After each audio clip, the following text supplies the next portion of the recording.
თბილისის საქალაქო სასამართლოში პროევროპული აქციების მონაწილე 8 პირი ზვია ცეცხლაძის, ვეფხია კასრაძის, ვასილ კაძელაშვილის, გიორგი გორგაძის, ირაკლი მიმინოშვილის, ინსა ფალიევის, თორნიკე გოშაძის და ნიკოლოზ ჯავახიშვილის მორიგი სასამართლო პროცესი გაიმართა. საქმეს მოსამართლე თამარ მჭედლიშვილი განიხილავს, რომელმაც კიდევ ერთ დემონსტრანტ საბაჯიქიას 4 წლითა და 6 თვით თავისუფლების აღკვეთა მიუსაჯა. დღევანდელ ხტომას მისივე სურვილით გიორგი გორგაძე არ ესწრებოდა. ადვოკატმა განმარტა, რომ მას ეშინია ისევ ცუდად გახტომის და არჩია არ წამოსულიყო. 21 წლის გორგაძე წინა პროცესზე იმდენად ცუდად გახდა, რომ სასწრაფოს გამოძახება გახდა საჭირო. დღეს ბრალდების 2 მოწმე, თაწმინის რაიონის გამგეობის ინფრასტრუქტურული პროექტების განვითარების სამსახურის უფროსი მიხეილ ლეჟავა და განსაკუთრებულ დავალებათა დეპარტამენტის თანამშრომელი ლაშა გელაშვილი დაიკითხნენ. გელაშვილი გუშინ 11 პირის საქმეზეც მოწმის სტატუსით დაიკითხა. როგორც გუშინ, გელაშვილმა დღესაც თქვა, რომ 30 ნოემბრის აქციაზე დაშავდა და ფეხზე დაზიანება მიიღო. მან დღესაც გაიმეორა, რომ არ დაუნახავს თუ ვინ ესროლა. რაც შეეხება დასჯას, 27 წლის გელაშვილმა სურვილი გამოთქვა, რომ დამტკიცების შემთხვევაში დამნაშავეები კანონის სიმკაცრით დაისაჯონ. თომაზე გელაშვილმა თქვა, რომ მას არამხოლოდ საკუთარი თავის გამო, არამედ თანამებრძოლებისა და თანამშრომლების დაზიანების გამო აქვს პრეტენზია. გელაშვილის დღევანდელი ჩვენება ადვოკატებმა ხტომის დასრულების შემდეგ ჟურნალისტებთან შეაფასეს.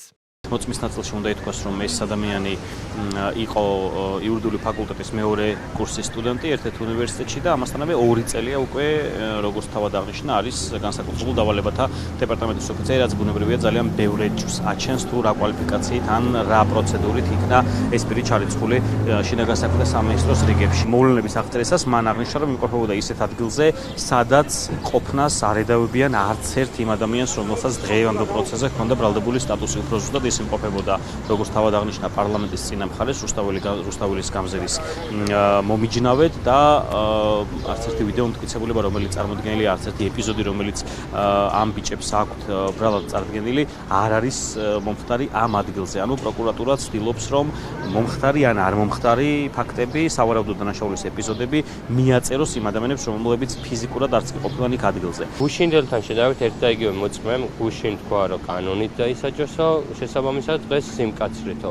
მე განცდა გამიჩნდა, რომ ამ ადამიანს დღევანდელი პროცესისთვის რაღაცა კორექციები შეატანინეს, მაგალითად იმისთვის, რომ თურმე შესაძლებელია სპეცრაზმის თანამშრომლების იდენტიფიკაცია და დღეს უკვე აღნიშნულ ნომერთან დაკავშირებით თქვა, რომ ის არ არის ადვილად ხელმისაწვდომი, მაგრამ ეს მოცემული ჩვენება მეორე სპეცრაზმელის ჩვენებას ეწინააღმდეგება, იმიტომ რომ ის იძახის, რომ თუ ძალიან ახლო კადრი არ იქნებაო, ნომერი ვერ გამოჩნდებაო და ან ის სპეცრაზმელი გვატყუებს, ან დღევანდელ სპეცრაზმელს უთხრეს, რომ ყველაფერს ნულაპარაკობო.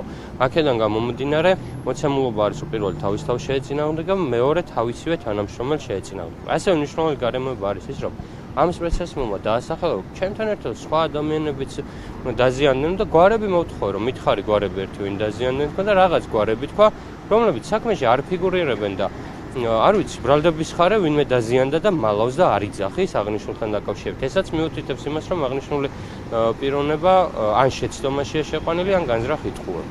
სანამ ლაშა გელავას დაკითხავდნენ სასამართლოს წინაშე თაწმინის რაიონის გამგეობის ინფრასტრუქტურული პროექტების განვითარების სამსახურის უფროსი მიხეილ ლეჟავა წარსდგა. მას ამ საქმეში დაზარალებული სტატუსი აქვს. როგორც ლეჟავამ თქვა, დაზარალებული სტატუსი დაზიანებული სკამების გამო მიიღო. დაკითხვისას ლეჟავამ 29 ნოემბრიდან 4 დეკემბრის ჩათვლით აქციებზე დაზიანებული სკამების შესახებ ისაუბრა. მისი თქმით, კონკრეტულად 90 ლითონისა და 40 ხის სკამი დაზიანდა, როგორც პროცესზე გაირკვა. დაზიანებული სკამების შესახებ ინფორმაცია მოწმემ ტელევიზიიდან მიიღო. ადვოკატ გუჯა ავსაჯანიშვილის კითხვაზე დაინახა თუ არა მან რომ სკამს პიროტექნიკა მოხვდა და ამის შემდეგ დაზიანდა, მოწმემ უპასუხა, რომ არა. ლეჟავას თქმით, სამსახურში დევს ჩანაწერი, რომელიც საქმის გამომძიებლებისთვის არ გადაუცია და არც ისინი დაინტერესებულან. მან ასევე თქვა, რომ დაზიანებული სკამები გამომძიებლებისთვის არ უჩვენებია. მოწმეთა გამოკითხვის შემდეგ სასამართლოს ხტომაზე მტკიცებულებათა კვლევა დაიწყეს. ხტომაზე ზვია ცეცხლაძის, თორნიკე გოშაძის და ნიკოლოზ ჯავახიშვილის სახლის ჩხრეკის დროს ამოღებული ნივთები გამოიკვლიეს. ცეცხლაძის სახლიდან ამოღებულ ნივთებს შორის ჩაფხუტი, 5 რაცია, აირწინაღი და სათვალე იყო. ცეცხლაძის ადვოკატის დავით ჭიკაიძის შეფასებით რაციის გარდა ყველა თავდაცვითი ნივთი იყო. ადვოკატის მოსაზრებას პროკურორი არ დაეთანხმა და თქვა, რომ მისი შენიშვნა შეფასებითი ხასიათის იყო. თორნიკე გოშაძის ნივთებიდან ერთ-ერთი საქართველოს დროშა იყო. სასამართლო დარბაზში გოშაძის დედამ მარიზი კორძაიამ თქვა, რომ ნივთი მას ეკუთვნოდა. ის დროშა იყო ჩემი პირადად, იმიტომ რომ მე მიწევდა ადრე ემიგრაციაში ყოფნა თურქეთში, ხშირად გადავდიოდი, გადმოვდიოდი 3 თვით და თან დამქონდა ჩემი დროშა, იმიტომ რომ მე ამათგან განსხვავებით, მარიონეტი ხელისუფლებისგან განსხვავებით, ჩემი ქვეყანა მიყვარს და მე დავდიოდი ქართული დროშით. ისინი მე არ მინახიან არასოდეს დროშამ კერძზედაც კეთებოდეს და როცა თორნიკესთან მოვიდა 12 პოლიციელი და დაიწყეს ჩხრეკვა, იმ უჯრიდან ამოიღეს ეს დროშა და მაშინვე ვთხოვე რომ არ წაიღოთ ეს დროშა ჩემი ამეთქი საკუთარი, მაგრამ იმათმა მაინც არ გაიგეს თხოვნა და ჩადეს სირცხვილი რომ საქართველოს დროშა ნივთკიცებად ამოიღეს და ეს არის დღევანდელი სასამართლო პროკურატურის დამსახურება რა.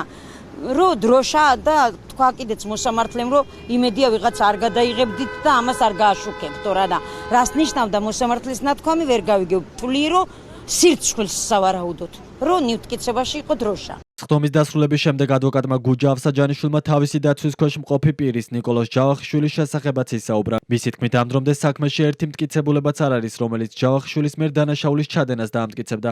მთელი ამ თვეების განმავლობაში ერთი მტკიცებულება მაინც ვერ ვნახეთ იმასთან დაკავშირებით, რომ ნიკოლოზ ჯავახიშვილმა საერთოდ დანაშაული ჩაიდინა.